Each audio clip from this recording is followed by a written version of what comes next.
Hey guys, welcome back to another hobby video. I'm very happy to share with you guys how I made a old style Poxrider. Stay tuned and hope you guys enjoy the video. As usual guys, let's talk about the inspiration. So the Poxriders or Plague Toads of Nurgle were made during Forge World's era of Tarmakin's Horde once again, and essentially they are Nurglings who became bloated and inflamed to the size of these huge toads. I always love these miniatures, especially the artwork. As you can see, the Forge World miniature is so beautiful, and I think they are currently out of production if I'm not mistaken, so I set out on a goal to make them in the Oldhammer aesthetic. So the base components I'm currently using are the legs of the Great Unclean One from the Realm of Chaos era. I think these are perfect legs as they have the stance, and a first edition Kev Adams Plague Bearer. So as long as you have these two miniatures, you can create the conversion. So the base sculpting involved actually using milliput. It dries hard, it dries pretty fast, and it's good to build over. I basically just made a small sized ball in the palm of my hand, formed the shape, and created the crease and the eyebrow where the eye should be placed. With the excess milliput, I rolled out a crap ton of horns, as I usually do. Don't throw the milliput out, save these for future conversions, but we will be using one of them for the Plague Toad, and here's a small little body. For the Plague Bearer, I had to cut both legs as I am going to sculpt the legs onto the Poxrider or the Plague Toad. His current stance just doesn't work. And here you can see I glued the Plague Bearer onto the back of the toad, and I put a roll of green stuff in the eye and in the mouth. We are now starting to do the finer detail. This portion I am just using my sculpting tool, and I'm making this weird type of saliva type effect.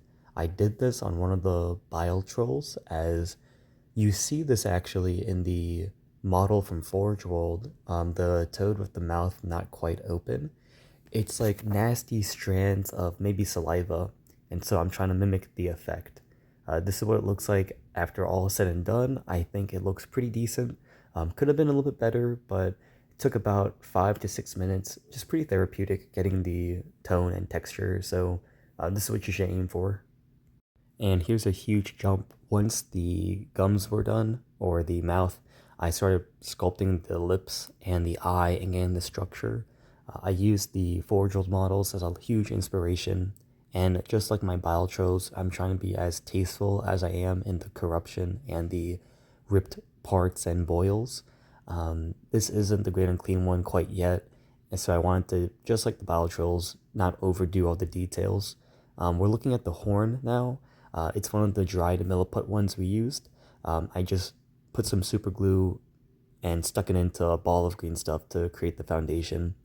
Here you're watching me actually put the first boil, or how I do it. It's a small ball of green stuff.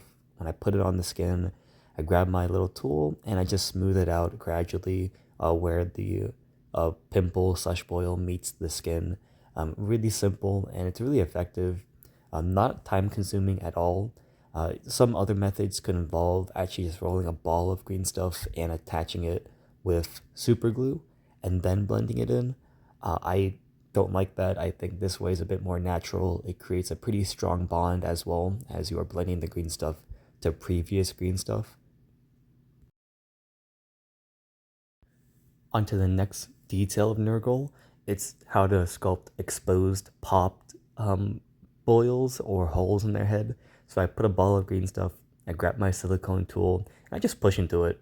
It's pretty simple actually, and these are the easiest details to add. Once I push it around, as you can see, I'm going back to the edges. I'm trying to make it still smooth, because if you were just to push the green stuff with the tool, you can kind of see this raised lip now. I'm trying to make it a bit more blended in as the old style miniatures had. So this requires just going back and forth. As you guys can see, I'm just fidgeting with the green stuff at this point until I get the desired look I want.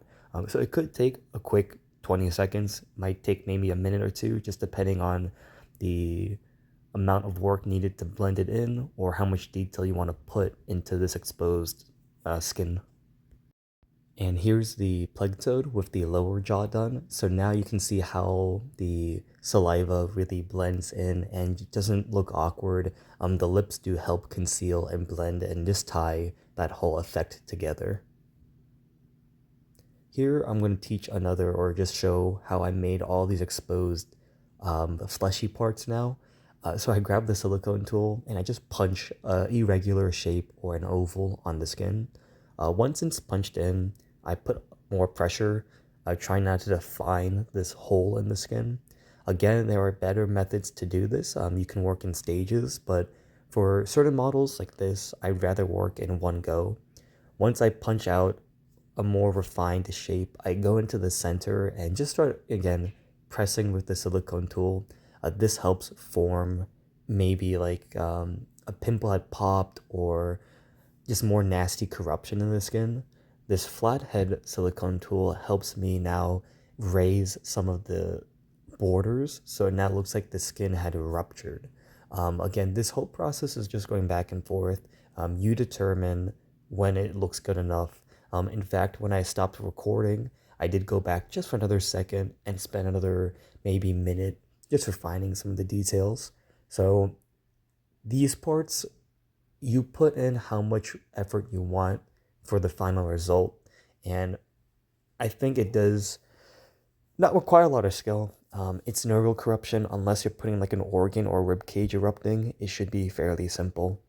This one I'm using now the like a metal dentist tool, and I'm just kind of dragging the bottom skin. That looks like now it's like draping as after it erupted. There's like loose flesh. So again, not much more to teach about this process. I use these classic miniatures as a reference, so always have something like that nearby so you can either copy it or just get an idea how certain things should look.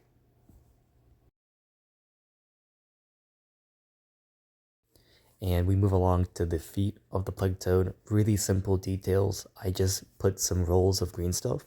I let it set for a couple minutes, then went back in to add in the toenails and the knuckles. You can see the plague toad itself, a lot more detail coming on him. So he's almost done. Moving along to the feet, I put just rough sized oval shapes of green stuff. I'm gonna let it sit for probably a minute or two and then go in and add all the detail I need. Here's the next jump. I put in the next shapes, which are just the actual feet of the plague bearer, getting the pose I want before I go in and refine any of the green stuff.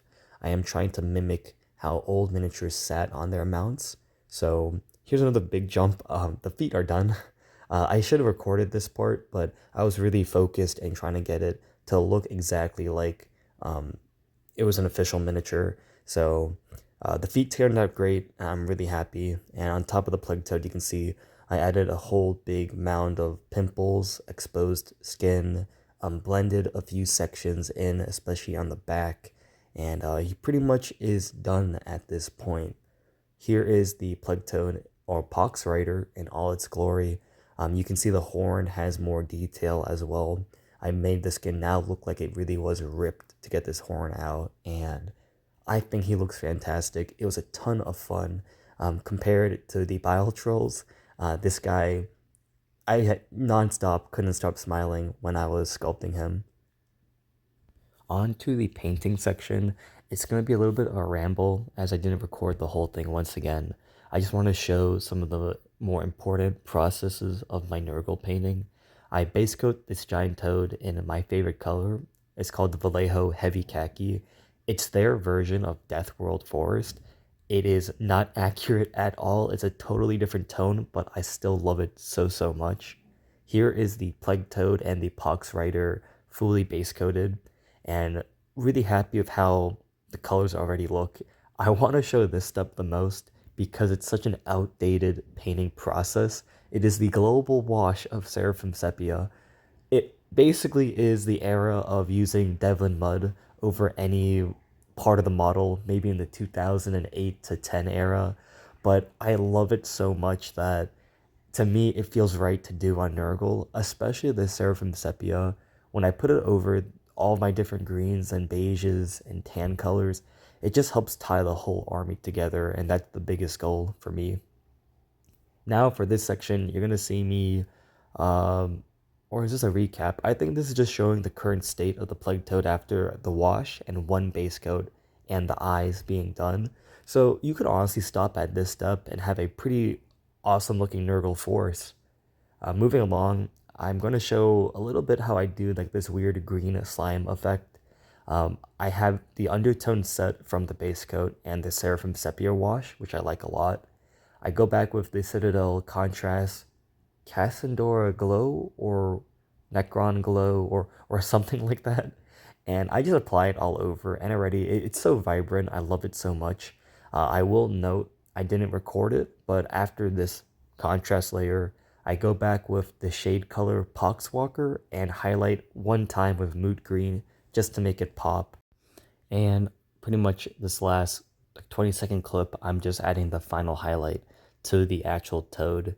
I'm really happy of how he turned out. He looks exactly what I wanted, and I'm so happy to show the grand reveal of the whole model. So enjoy this whole section. It's my whole ramble, afterthoughts, and everything else.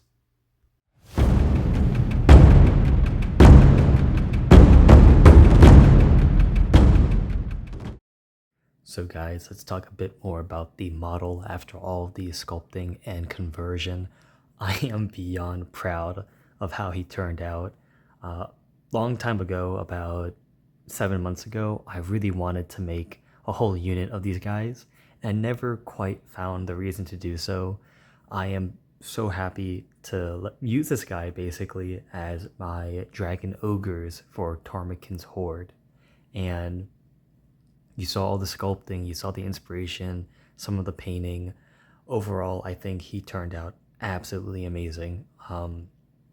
This is one of the few conversions where I kind of wish I now spent a bit more time on my Lord characters. I did go back actually to the Dragon Toad and touched up the armor of the rider and did a few more adjustments after this guy. I think the painting just turned out really smooth on this miniature, and he captured everything I wanted. The total painting time actually took 5 hours. Sculpting was a little bit, took 7 hours. Really happy with the distinguishing colors, so hopefully you can pick up a lot more on the camera, but the Toad is more of a khaki green, while the Plague Bearer on top is more of a pale fleshy tone.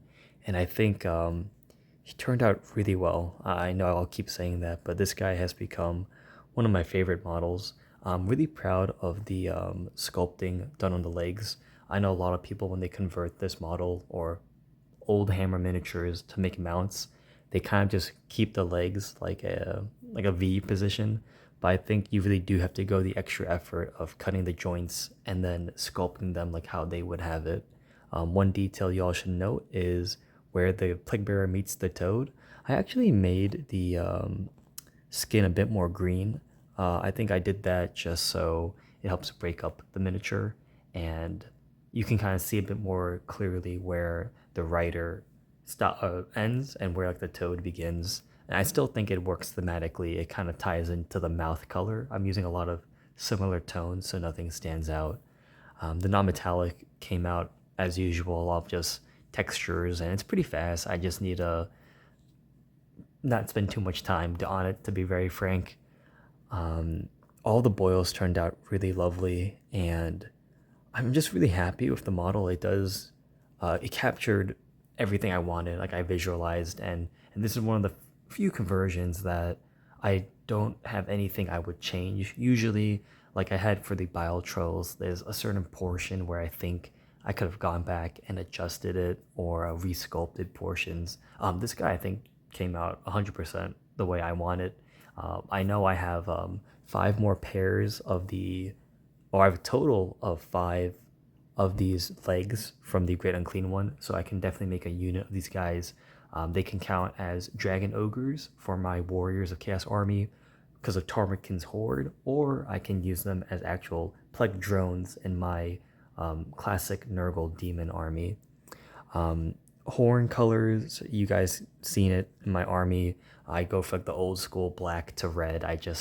it's something that I really love seeing, and I can't stop doing it just to tie in with the whole army. Mouth color, you saw the video. It's which contrast? I used one of the contrast colors.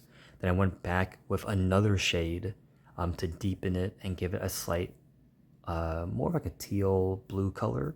Then added a simple highlight. The whole point of the paint jobs now are to aim for efficient color schemes without breaking my back and spending hours and hours. I'm really happy with how the eyes turned out. It's pretty simple. It's just yellow with one highlight, a black dot, and then a smaller white dot to make the pupil stand out. I think overall, very easy to achieve and sells a nice effect. I'm really pleased with all of the open sores. I think it really turned out great. And just seeing the tone of the top, I'm really happy with all of the boils and just how nasty he looks. But again, just like the bile trolls, I wanted to keep this guy very tasteful in his corruption. Of course, because the legs are from the Great Unclean One, he has a bit more corruption than the Beast of Nurgle and I'd say now the bile trolls. But in the lore, I would say the plague toads are a bit of a rarity in the armies. As you know, they're nurglings who fall into that big batch and become quite inflamed and nasty. So I'd say it makes sense that these guys are a little bit more advanced in their corruption than the Beast of Nurgle. I'm looking forward to making a few more of these guys just for this event. One will have to do. And in fact, this guy is more of a, how should I say, like a prototype or a proof of concept. That's what I'm looking for. He is a proof of concept. And if he turned out not so great, I still would have kept him in the army, but stopped there. This guy turned out way better than I expected, so definitely look forward to a whole unit of them. Just for now, this is the only one I'll be running for just like a couple weeks. Definitely when I have more time and after the Richmond Open, I'll come back and and definitely whip out a whole unit and add a command model too. I'm really happy overall with also like just the, I already mentioned it in the sculpting portion, but the face has such a menacing look, but a little bit joyous too. Overall, again, I know I rambled a lot on this portion, but just really happy with how he turned out. Everything I wanted, and honestly more. So let me know what you guys think. Do you think he is a suitable count as Dragon Ogre? But till then, guys, definitely a lot more conversions for Nurgle and about 11 more days to go.